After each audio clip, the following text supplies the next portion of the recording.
بسم اللہ الرحمن الرحیم وما ينطق عن الهوى إن هو إلا وحي يوحى صدق الله العظيم وصدق رسوله النبي الأمين الكريم إن الله وملائكته يصلون على النبي يا أيها الذين آمنوا صلوا عليه وسلموا تسليما الصلاة والسلام عليك يا رسول الله وعلى آلك وأصحابك يا حبيب الله۔ عزیزان گرامی، پچھلے تقریباً ایک ماہ سے 4 جمعہ المبارک سے سلسلہ گفتگو احادیث مصطفیٰ صلی اللہ تعالیٰ علیہ وآلہ وسلم میں سے جوامع الکلم احادیث طیبات آپ کے سامنے پیش کرنے کا جو ہے وہ سلسلہ جاری ہے۔ آج 5واں جمعۃ المبارک جو ہے وہ اسی حوالہ سے اللہ رب العالمین حکم الحاکمین کی بارگاہ کے اندر دعا ہے کہ اللہ رب العالمین سنا کر مجھے اور آپ کو عمل کرنے کی توفیق نصیب فرمائے۔ عزیزان گرامی، محبوب کریم صلی اللہ تعالیٰ علیہ وآلہ وسلم کی زبان اقدس یہ اللہ رب العالمین حکم الحاکمین کی وحی اور حکم کے تابع ہوتی ہے۔ اللہ نے فرمایا وما ينطق عن الهوى إن هو إلا وحي يوحى، فرمایا محبوب کریم صلی اللہ تعالیٰ علیہ وآلہ وسلم کے دہن اقدس سے، زبان اقدس سے جو کچھ بھی نکلتا ہے وہ اللہ کی وحی ہوتی ہے، اللہ کی مرضی ہوتی ہے، اللہ کے حکم کے مطابق جو ہے وہ نبی کریم صلی اللہ تعالیٰ علیہ وآلہ وسلم کلام فرماتے ہیں۔ آقا دو جہاں صلی اللہ تعالیٰ علیہ وآلہ وسلم کی زبان اقدس سے نکلنے والے الفاظ یا تو وہ اللہ کا کلام ہوتے ہیں، اللہ کا قرآن ہوتے ہیں، یا مصطفیٰ کریم صلی اللہ تعالیٰ علیہ وآلہ وسلم کے فرامین جو ہیں وہ احادیث طیبات کی صورت میں ہوتے ہیں۔ نبی مکرم صلی اللہ تعالیٰ علیہ وآلہ وسلم کی اطاعت اور فرما برداری، اس کا حکم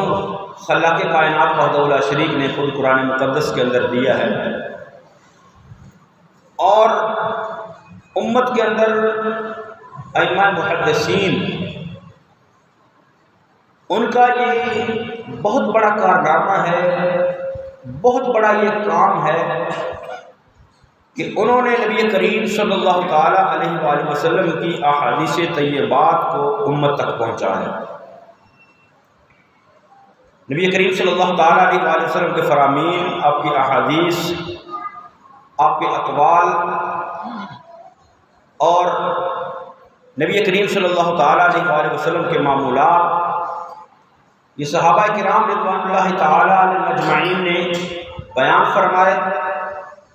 اور ائمہ محدثین نے پھر ان کو جمع کیا، جمع کر کے وہ فرامین مصطفیٰ جو ہیں وہ احادیث جو ہیں وہ امت مصطفیٰ صلی اللہ تعالیٰ علیہ وآلہ وسلم تک پہنچائیں، کیونکہ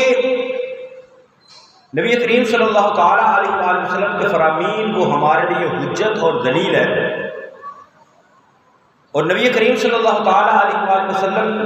کی اطاعت اور فرما برداری، آپ کے احکامات پر عمل پیرا ہونا، اس کا رب العالمین حکم الحاکمین نے حکم میں ارشاد فرمایا۔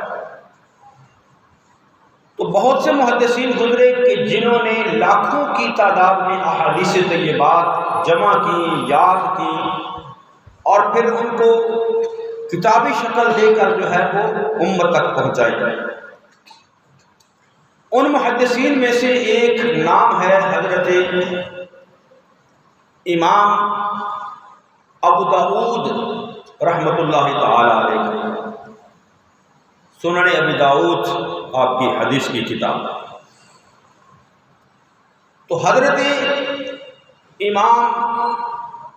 ابو داؤد وہ اللہ نے ان کو کمال عطا فرمایا، اللہ نے ان کو حافظہ عطا فرمایا، بصیرت عطا فرمائی، کہ فرماتے ہیں کہ میں نے 5 لاکھ احادیث طیبات کو زبانی یاد کیا، 5 لاکھ احادیث طیبات، اور فرماتے ہیں کہ پھر ان 5 لاکھ احادیث طیبات کا میں نے خلاصہ جو ہے وہ جب اس کا خلاصہ کیا، فرماتے ہیں کہ پھر وہ 40,000 احادیث طیبات جو ہے وہ ان 5 لاکھ احادیث کا خلاصہ بنی، یعنی جن کے احکامات ملتے تھے۔ تو فرمایا کہ وہ جو ہے وہ 4,000 جو ہے وہ احادیث، 4,000 فرامین مصطفیٰ جو تھے وہ ان 5 لاکھ احادیث کا خلاصہ۔ فرمایا پھر ان 4,000 احادیث میں سے پھر میں نے آگے جو ہے وہ ان کو تقسیم کیا، تو جو فضائل کے بیان کے اندر تھیں، جن کے اندر پچھلی قوموں کے واقعات تھے، ان کو پھر میں نے الگ کیا، اور جو وہ احادیث تھیں جن کے اندر نبی کریم صلی اللہ تعالیٰ علیہ وآلہ وسلم نے کسی بات کا حکم دیا یا شریعت کا کوئی حکم بیان کیا، تو فرمایا پھر وہ احکام شریعہ والی جو احادیث تھی وہ میں نے جب الگ کی تو پھر 800 احادیث باقی رہ گئی۔ فرمایا پھر ان 800 احادیث میں سے جب میں نے پھر ان کا خلاصہ کیا کہ ایسے احادیث بیان کی جائیں جو ان ساری احادیث کو جو ہے وہ بیان کر سکے، تو فرماتے ہیں کہ پھر ان کا خلاصہ جو ہے وہ 4 احادیث جو ہے وہ میں نے مرتب کی۔ تو یہ 4 احادیث، 800 احادیث جو احکام شریعہ ہے ان کا خلاصہ، اور 800 احادیث جو ہے وہ 4,000 فرامین مصطفیٰ کا خلاصہ، اور 4,000 احادیث جو ہے وہ ان 5 لاکھ احادیث کا خلاصہ ہے۔ تو گویا کہ یہ جو امام ابو داؤد نے یہ 4 احادیث بیان کی ہیں، یہ 5 لاکھ احادیث کا خلاصہ انہوں نے نچوڑ جو ہے وہ بیان کر دیا۔ خلاصہ نچوڑ، جس طرح اللہ رب العالمین عبد الحکیم کو محبوب کریم صلی اللہ تعالیٰ علیہ وآلہ وسلم نے فرمایا کہ اللہ نے سارے قرآن کا جو خلاصہ تھا وہ سورہ فاتحہ کے اندر بیان کر دیا، اور سورہ فاتحہ کا خلاصہ جو تھا، یعنی پورے قرآن کے مضمون کو سورہ فاتحہ کے اندر بیان کر دیا۔ سورہ فاتحہ کا جو خلاصہ اور مضمون تھا اس کو جو ہے وہ بسم اللہ شریف کے اندر رکھ دیا، اور بسم اللہ شریف کا جو خلاصہ تھا وہ بسم اللہ کی با کے نقطے کے اندر رکھ دیا۔ تو اسی طرح احادیث طیبات جو تھی وہ 5 لاکھ احادیث کا خلاصہ امام ابو داؤد نے 4 احادیث کی صورت میں امت کے اندر پیش کر دیا کہ اگر ان 4 احادیث کو بندہ اپنی زندگی کے اندر اپنا لے، ان پر عمل کر لے، گویا اس نے 5 لاکھ احادیث پر عمل کر لیا۔ اور یہ 4 احادیث طیبات جو ہے وہ بندے کی زندگی سنوارنے کے لیے کافی ہے۔ پہلی حدیث مبارکہ جو امام ابو داؤد نے بیان کی ہے، مشہور حدیث مبارکہ ہے، جس کو جو ہے وہ تقریباً تمام محدثین نے اپنی کتب کے اندر ذکر کیا۔ حضرت عمر فاروق اس حدیث مبارکہ کو بیان کرتے ہیں کہ انما الاعمال بالنیات، اعمال کا دار و مدار نیتوں پر ہے۔ یہ بظاہر جو ہے وہ جوامع الکلم میں سے نبی کریم صلی اللہ تعالیٰ علیہ وآلہ وسلم کی ان خصوصی بیان کردہ احادیث میں سے ہے، اور مختصر الفاظ کے اندر انسان کی پوری زندگی اور اس پورے اعمال کا جو ہے وہ نچوڑ بیان کر دیا ہے۔ انما الاعمال بالنیات، فرمایا کہ اعمال کا دار و مدار جو ہے وہ نیتوں پر ہے۔ کوئی بھی عمل کرتے ہوئے ہمیں یہ دیکھنا چاہیے کہ اس عمل کے کرنے کے دوران جو ہے وہ ہماری کہیں نیت کے اندر کوئی خرابی تو نہیں۔ اسلام نے، نبی کریم صلی اللہ تعالیٰ علیہ وآلہ وسلم نے عمل کے اندر خلوص پر زور دیا ہے کہ جو بھی عمل کیا جائے وہ خلوص کے ساتھ کیا جائے، للہیت کے ساتھ کیا جائے، محض اللہ کی رضا کے لیے کیا جائے۔ تو جیسا جو ہے وہ بندہ جیسی نیت کر کے جو عمل کرے گا اس کے مطابق جو ہے وہ اس کو اس کا اجر ملے گا۔ اگر اچھا عمل کرتے ہوئے نیت اچھی ہے تو اس پر اجر ملے گا، لیکن اچھا عمل کرتے ہوئے بھی اگر اس کی نیت کے اندر کوئی فطور اور کوئی خرابی آ گئی ہے تو پھر وہ اچھا عمل بھی قابل قبول نہیں ہوگا۔ اس لیے فرمایا انما الاعمال بالنیات، اور نیت کے اندر فطور اور خرابی اس وقت ہوتی ہے جب بندہ کوئی بھی عمل کرتا ہے اور اس عمل کے کرنے کے اندر ریاکاری اور دکھلاوا شامل ہو جاتا ہے۔ وہ عمل خالص اللہ کے لیے نہیں کیا جاتا، خلوص کے ساتھ نہیں کیا جاتا، للہیت کے ساتھ نہیں کیا جاتا، اور اسلام نے جو ہے وہ ریاکاری کو سخت ناپسند کیا ہے، ریاکاری کی شدید مذمت بیان کی ہے، اور اسلام میں ریاکاری کو، دکھلاوے کو شرک اصغر قرار دیا گیا ہے۔ کس وجہ سے؟ کیونکہ اعمال صالح بندہ کرتا ہے اللہ کی رضا کے لیے، تو جب اعمال صالح کرتے ہوئے، نیک اعمال کرتے ہوئے اس میں دکھاوا آتا ہے تو وہ جب بندہ دنیا کو شامل کرتا ہے اس کے اندر، اس عمل کے کرنے کے اندر ریاکاری اور دکھاوا شامل کرتا ہے کہ عمل تو نیک کر رہا ہے اور کرنے کا مقصد اللہ کی رضا ہے، لیکن اس کے اندر دکھاوا اور ریاکاری آ گئی تو پھر وہ اللہ کے ساتھ اس نے لوگوں کو شریک کر دیا، اس لیے ریا کو جو ہے وہ شرک اصغر قرار دیا گیا۔ حضرت عمر بن خطاب رضی اللہ تعالی مسجد نبوی کے اندر تشریف لے کر گیا تو ایک صحابی حضرت معاذ بن جبل رضی اللہ تعالی عنہ نبی کریم صلی اللہ تعالی علیہ وآلہ وسلم کے روضہ اقدس کے پاس بیٹھ کر آنسو بہا رہے ہیں۔ نبی کریم صلی اللہ تعالی علیہ وآلہ وسلم کے روضہ اقدس کے پاس بیٹھے ہیں اور رو رہے ہیں، آنسو بہا رہے ہیں، آنکھوں سے آنسو جاری ہیں۔ تو حضرت عمر فاروق نے پوچھا کہ اے معاذ بن جبل کیوں رو رہے ہو؟ تو کہنے لگے کہ مجھے حضور نبی مکرم صلی اللہ تعالی علیہ وآلہ وسلم کا فرمان یاد آ گیا جس نے مجھے تڑپا کر رکھ دیا۔ فرماتے ہیں کہ مجھے ایک نبی کریم صلی اللہ تعالی علیہ وآلہ وسلم کے روضہ اقدس پر بیٹھے ہوئے ایک مصطفیٰ کریم صلی اللہ علیہ وسلم کا فرمان یاد آ گیا ہے، ایک حدیث یاد آ گئی ہے، اور اس فرمان کو یاد کر کے جو ہے وہ میرا دل تڑپ اٹھا ہے اور میری آنکھوں سے آنسو جاری ہو گئے۔ تو حضرت عمر فاروق نے پوچھا وہ کون سا فرمان ہے، کون سی حدیث ہے جو نبی کریم صلی اللہ تعالی علیہ وآلہ وسلم کی جس کو یاد کر کے آپ کی آنکھوں سے آنسو آ گئے؟ تو حضرت معاذ بن جبل نے حدیث مبارکہ بیان کی۔ حدیث مبارکہ طویل ہے لیکن اس کا جو ابتدائی حصہ ہے وہ ہے حضرت معاذ بن جبل فرماتے ہیں کہ نبی کریم صلی اللہ تعالی علیہ وآلہ وسلم نے ارشاد فرمایا ان یسیر الریاء شرک، فرمایا معمولی سی بھی ریاکاری اگر آ گئی تو پھر وہ کیا ہے، وہ شرک کے اندر شامل ہو جائے گی۔ فرماتے ہیں کہ اس فرمان نے مجھے رلا دیا ہے کہ ہم جب اللہ کے لیے کوئی عمل کرتے ہیں، اللہ کی رضا کے لیے، اللہ کی خوشنودی کے لیے، تو اس عمل کو صرف اللہ کی رضا کے لیے کرنا چاہیے۔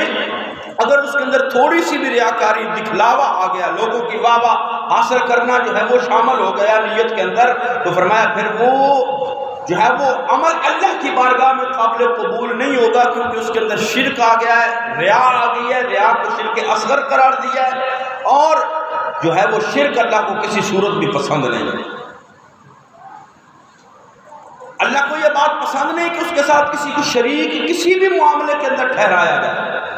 اس کی عبادت کے اندر کسی کو شریک ٹھہرایا جائے، یا اس کی ذات کے اندر کسی کو شریک ٹھہرایا جائے، یا اس کی صفات کے اندر کسی کو شریک ٹھہرایا جائے، یا جو ہے وہ اس کے ساتھ اس کے لیے جو عمل کیا جائے اس عمل کے اندر کسی دوسرے کو شریک اور شامل کیا جائے۔ تو ایک دوسرے مقام پر نبی کریم صلی اللہ علیہ وسلم نے فرمایا کہ جو عمل نیک عمل بھی، عمل صالح بھی اللہ کی رضا کے لیے کرتے ہوئے ساتھ ریاکاری شامل ہوگی تو اللہ اجر کا اس عمل کا اجر عطا نہیں فرمائے گا، کیونکہ اللہ رب العالمین حکم الحاکمین جو ہے وہ ایسے اعمال کو پسند فرماتا ہے جو صرف اس کی رضا کے لیے کیا جائے۔ وہ اس بات کو پسند نہیں کرتا کہ کسی عمل کے اندر ریا پیدا ہو، خلوص نہ ہو، للہیت نہ ہو۔ اللہ کے ہاں وہی عمل قابل قبول ہے جو صرف اور صرف اللہ کی رضا کے لیے کیا جائے، کیونکہ اللہ کے محبوب کریم صلی اللہ تعالیٰ علیہ وآلہ وسلم نے ارشاد فرمایا کہ ان اللہ تعالی طیب ویقبل الطیب او کما قال،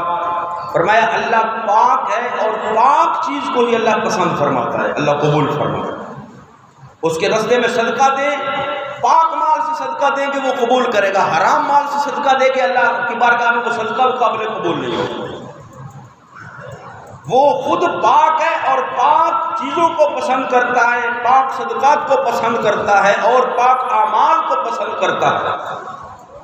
طیب عمل جو صرف اور صرف اللہ رب العالمین رب العالمین کی رضا کے لیے وہ عمل اللہ کی بارگاہ میں قبول ہوتا ہے۔ تو کوئی بھی عمل کرتے ہوئے سب سے پہلے جو ہے وہ نیت کو صاف کرنا چاہیے، نیت کو ستھرا کرنا چاہیے۔ اور فرمایا انما الاعمال بالنیات، یہ 5 لاکھ احادیث کی جو خلاصہ ہے، 4 احادیث ان میں سے یہ حدیث مبارکہ ہے کہ اعمال کا دار و مدار نیتوں پر ہے۔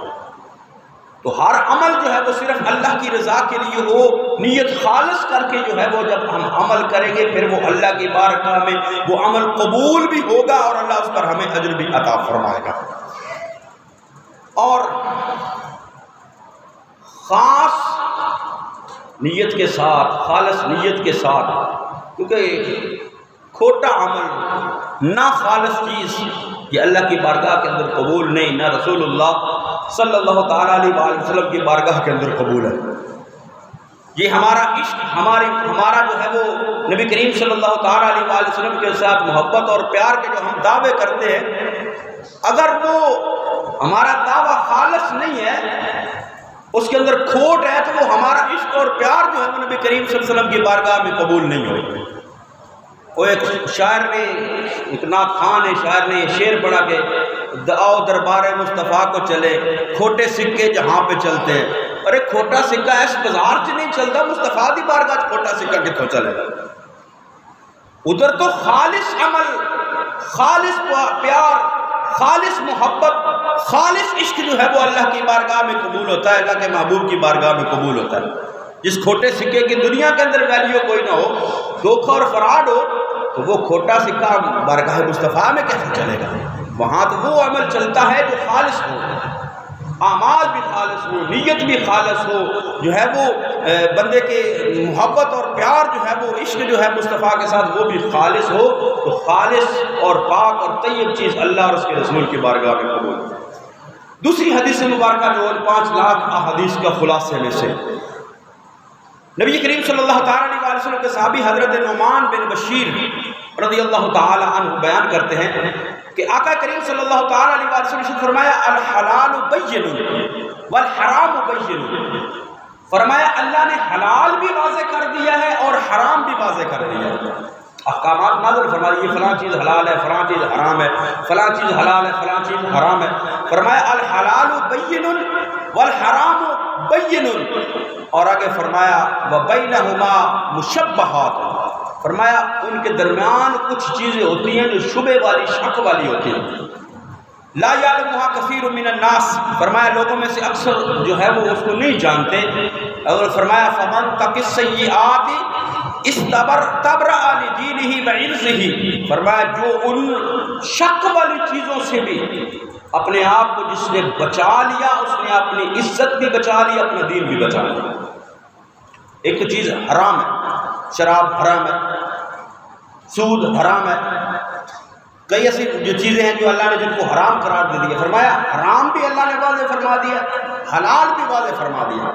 کچھ چیزیں جو ہیں وہ جو ان کے بارے میں شک اور شبہت ہے، پتہ نہیں یہ حلال ہے یا حرام ہے، تو فرمایا ان چیزوں سے بھی بندے کو چاہیے کہ وہ اپنے آپ کو بچائے، کیونکہ بندہ جب شبہ والی چیزوں کو استعمال کرنا شروع کرتا ہے تو پھر آہستہ آہستہ وہ حرام بھی استعمال کرنا شروع کرتا ہے۔ تو جب شبہ والی چیزوں سے اللہ نے بچنے کا حکم دیا ہے، اللہ کے محبوب کریم صلی اللہ تعالیٰ علیہ وآلہ وسلم نے اس سے بچنے کا حکم دیا ہے کہ شبہ والی چیزوں سے بھی، جس کے بارے میں شک کو پتہ نہیں حلال ہے کہ حرام ہے، اس سے جب اپنے آپ بچانے کا حکم دیا ہے تو پھر حرام سے بچنا کتنا ضروری ہے، پھر حرام سے بچنا کتنا ضروری ہے۔ لیکن ہم اس معاشرے کے اندر رہتے ہوئے حلال حرام کی پرواہ نہیں کرتے، جیسا مال آ رہا ہے چلو جی آن دو، جہاں سے مل رہا پتہ نہیں حلال ہے حرام ہے چلو جی کھائی جاؤ، نہیں، اپنے آپ کو جو ہے وہ نبی کریم صلی اللہ تعالیٰ علیہ وآلہ وسلم کے اس فرمان کے تحت جو ہے اس پر عمل کریں۔ حلال چیزیں جو ہیں وہ حلال، اللہ فرماتا ہے یا ایھا الذین آمنوا کلوا من الطیبات، پاک چیزیں کھاؤ، پاکیزہ چیزیں، حلال چیزیں کھاؤ۔ فرمایا حلال بھی واضح حرام بھی واضح، جو درمیان میں شک کے اندر تمہیں مبتلا کرے فرمایا اس کو چھوڑ دو۔ اور تیسری حدیث مبارکہ نبی کریم صلی اللہ تعالیٰ علیہ وآلہ وسلم نے فرمایا، حضرت ابو ہریرہ اس کو بیان کرتے ہیں، آقا دو جہاں صلی اللہ تعالیٰ علیہ وآلہ وسلم نے فرمایا من حسن الاسلام المرء ترکہ ما لا یعنی، فرمایا بندے کے ایمان کا، اسلام کا حسن یہ ہے کہ وہ فضول چیزوں سے اپنے آپ کو بچائے، ترکہ ما لا یعنی، جس کا کوئی مقصد نہیں ہوتا، فرمایا ان چیزوں سے اپنے آپ کو محفوظ کرے، ان چیزوں سے اپنے آپ کو بچائے، جس طرح کہ بغیر مقصد کے کوئی کام جس کا کوئی نہ کچھ لینا ہے نہ کچھ دینا ہے، ایسی باتیں، فضول گفتگو، فضول بندہ بیٹھ کے گپیں ہانکتا پھرے جس میں سے نہ کچھ لینا ہوتا ہے نہ کچھ دینا ہوتا ہے، فرمایا یہ بندے کا جو مومن کا ایمان اس کے حسن نہیں ہے، حسن یہ ہے کہ بندہ ہر جو ہے وہ بے مقصد چیز سے اپنے آپ کو محفوظ کرے، نہ کسی بے مقصد محفل کے اندر بیٹھے، نہ کسی بے مقصد گفتگو کے اندر شامل ہو، نہ کسی بے مقصد معاملے کے اندر اپنا شامل ہو، وہ عمل کرے جس کا کچھ نہ کچھ اس کو مقصد حاصل ہو، جس سے اس کو کچھ نہ کچھ دینی دنیاوی فائدہ حاصل ہو، ایسا عمل کرنا جس سے نہ دین کا فائدہ نہ دنیا کا فائدہ، فرمایا ترکہ ما لا یعنی، فرمایا ان فضول چیزوں سے جو ہے وہ اپنے آپ کو بچانا چاہیے، بندے کا ایمان جو ہے وہ اس طرح وہ حسن اور خوبصورت ہوتا ہے۔ اور چوتھے نمبر پر نبی کریم صلی اللہ تعالیٰ علیہ وآلہ وسلم نے فرمایا لا یؤمن احدکم حتی یحب لاخیہ ما یحب لنفسہ، فرمایا بندہ اس وقت تک کامل مومن ہو نہیں سکتا جب تک اپنے بھائی کے لیے بھی وہ چیز پسند نہ کرے جو وہ اپنے لیے پسند کرتا ہے۔ یہ اگر ہم اس حدیث مبارکہ پر اگر غور کریں تو یہ بڑا وسیع مفہوم اپنے اندر رکھتے ہیں۔ فرمایا اتنی دیر تک ایمان کامل نہیں ہو سکتا، ایمان مکمل نہیں ہو سکتا، ایمان کا جو ہے وہ اس کو معراج حاصل نہیں ہو سکتی جتنی دیر تک وہ اپنے بھائی کے لیے بھی وہ چیز پسند نہ کرے جو اپنے لیے پسند نہیں کرتا۔ اس سے بھائی سے مراد وہ اس کا سگا بھائی بھی مراد ہے اور اس کا دینی بھائی بھی مراد ہے، مسلمان بھائی بھی مراد ہے، مومن بھائی بھی مراد ہے۔ تو فرمایا کہ ایمان اس وقت کامل ہوگا جب اپنے بھائی کے لیے، اگر بندہ خود یہ پسند کرتا ہے کہ میرے ساتھ اچھا سلوک کیا جائے تو پھر اپنے دوسرے مسلمان بھائی کے ساتھ بھی وہ اچھا سلوک کرے، دوسرے مسلمان بھائی کے ساتھ اچھا سلوک کرے گا تو اس کے ساتھ اچھا سلوک کیا جائے گا۔ اگر بندہ یہ پسند نہیں کرتا کہ کوئی مجھے گالی دے تو پھر وہ خود بھی کسی کو گالی نہ دے، وہ کسی کو گالی نہیں دے گا، کوئی اس کو گالی نہیں دے گا۔ اگر بندہ خود یہ پسند نہیں کرتا کہ کوئی میری عزت کو اچھالے تو وہ کسی کی عزت کو بھی نہ اچھالے، اس کو بھی اسی طرح ناپسند کرے جس طرح اپنی عزت کو ناپسند کرتا ہے کہ میری کوئی عزت کو اچھالے۔ اگر آج وہ کسی کی عزت کو محفوظ کرے گا جو ہے وہ اس کی عزت کو بھی محفوظ کیا جائے گا۔ یہ بات اگر بندہ اپنے ذہن کے اندر بٹھا لے، اپنے عمل کے اندر اس بات کو شامل کر لے، اپنے قول و فعل کے اندر، اپنی زندگی کے اندر، کہ جو چیز خود کو تکلیف دیتی ہے وہ کسی دوسرے کے ساتھ ایسا معاملہ نہ کرے۔ جو بندہ یہ سمجھے کہ یار میرے ساتھ کسی نے فلاں اس طرح کا سلوک کیا ہے، مجھے یہ برا لگا، بھائی تجھے برا لگا ہے تو جب تو دوسرے کسی کے ساتھ ایسا کرتا ہے تو اس کو برا نہیں لگتا۔ تو یہ مزاج اپنا بنائیں کہ جو سمجھے کہ مجھے یہ بات بری لگتی ہے وہ دوسرے کے بارے میں بھی یہ سوچے کہ بھئی اگر اس کے ساتھ ایسا ہوگا تو اس کو بھی یہ بات بری لگے گی۔ اگر اپنے لیے اچھا پسند کرتے ہیں تو دوسرے کے لیے بھی اچھا پسند کریں، اپنے لیے عزت پسند کرتے ہیں دوسرے کے لیے بھی عزت پسند کریں، اپنے لیے جو ہے وہ اچھا سلوک پسند کرتے ہیں دوسرے کے ساتھ بھی اچھا سلوک کیا جائے۔ آقا کریم صلی اللہ علیہ وسلم نے ارشاد فرمایا لا یؤمن احدکم حتی یحب لاخیہ ما یحب لنفسہ، فرمایا جو بندہ اپنے لیے پسند کرتا ہے اپنے مسلمان بھائی کے لیے بھی وہ پسند کرے۔ اپنے لیے عزت پسند کرتا ہے، مسلمان بھائی کے ساتھ عزت کے ساتھ پیش آئے، اپنے لیے اخلاق کے ساتھ پیش آنا پسند کرتا ہے کہ لوگ بھی جو ہے میرے ساتھ اچھے اخلاق کے ساتھ پیش آئے، تو وہ خود بھی دوسروں کے ساتھ اچھے اخلاق کرے۔ اگر خود یہ پسند نہیں کرتا کہ کوئی میری غیبت کرے، کوئی میری چگلی کرے، کوئی میری برائی کرے، تو دوسرے کسی کی وہ غیبت چگلی اور برائی نہ کرے۔ یعنی ایک پیرامیٹر دے دیا نبی کریم صلی اللہ تعالیٰ علیہ وآلہ وسلم نے، کسوٹی دے دی کہ معاشرے کے اندر امن کی فضا، معاشرے کے اندر محبت کی فضا جو ہے وہ اس انداز سے پوری ہو سکتی ہے، اور بندے کا ایمان اس وقت کامل ہو سکتا ہے کہ جو اپنے بارے میں سوچے وہ دوسرے کے بارے میں بھی سوچے۔ تو یہ 4 احادیث طیبات جو ہے وہ حضرت امام ابو داؤد نے ان 5 لاکھ احادیث کا خلاصہ بیان کر دی ہیں۔ یہ 4 احادیث بندہ اگر اپنا لے، پہلے جو ہے وہ اعمال کے اندر جو ہے وہ خلوص کو شامل کرے، کیونکہ اعمال کا دار و مدار نیتوں پر ہے، جیسے نیت ہوگی ویسا اس کو جو ہے وہ اجر و ثواب اور عمل کیا جائے گا۔ اور دوسرا جو ہے وہ فرمایا کہ حلال اور حرام کی پہچان کی جائے، حلال چیزوں کو اپنایا جائے، حرام سے بچا جائے، اور جو چیز شک کے اندر مبتلا کر دے پتہ نہیں حلال ہے یا حرام ہے، اس شبے والی چیز سے بھی اپنے آپ کو محفوظ کرے۔ اور تیسرے نمبر پر جو ہے وہ بندہ جو ہے وہ اپنے آپ کو فضول کاموں سے، فضول گفتگو سے جو ہے وہ بے مقصد اور بے معنی گفتگو سے جو ہے ایسی فضول ایکٹیویٹی سے اپنے آپ کو بچائے، محفوظ رکھے، نہ اس کی زبان سے جو ہے وہ فضول کلمہ بھی نہ نکلے، فضول کلام بھی نہ نکلے، فضول کوئی لفظ بھی نہ نکلے۔ اور چوتھے نمبر پر جو اپنے لیے پسند کرے وہ اپنے مسلمان بھائی کے لیے پسند کرے۔ یہ 4 باتیں اگر ہم اپنی زندگی کے اندر رکھ لیں، اپنی زندگی کے اندر اپنا لیں، تو جو ہے وہ ہمارا معاشرہ بھی خوبصورت ہوگا، لوگوں کے ساتھ تعلقات بھی خوبصورت ہوں گے، اور جو ہے وہ ہماری زندگی یہ بھی خوبصورت ہو جائے گی، اگلے جہان کی زندگی بھی خوبصورت ہو جائے گی۔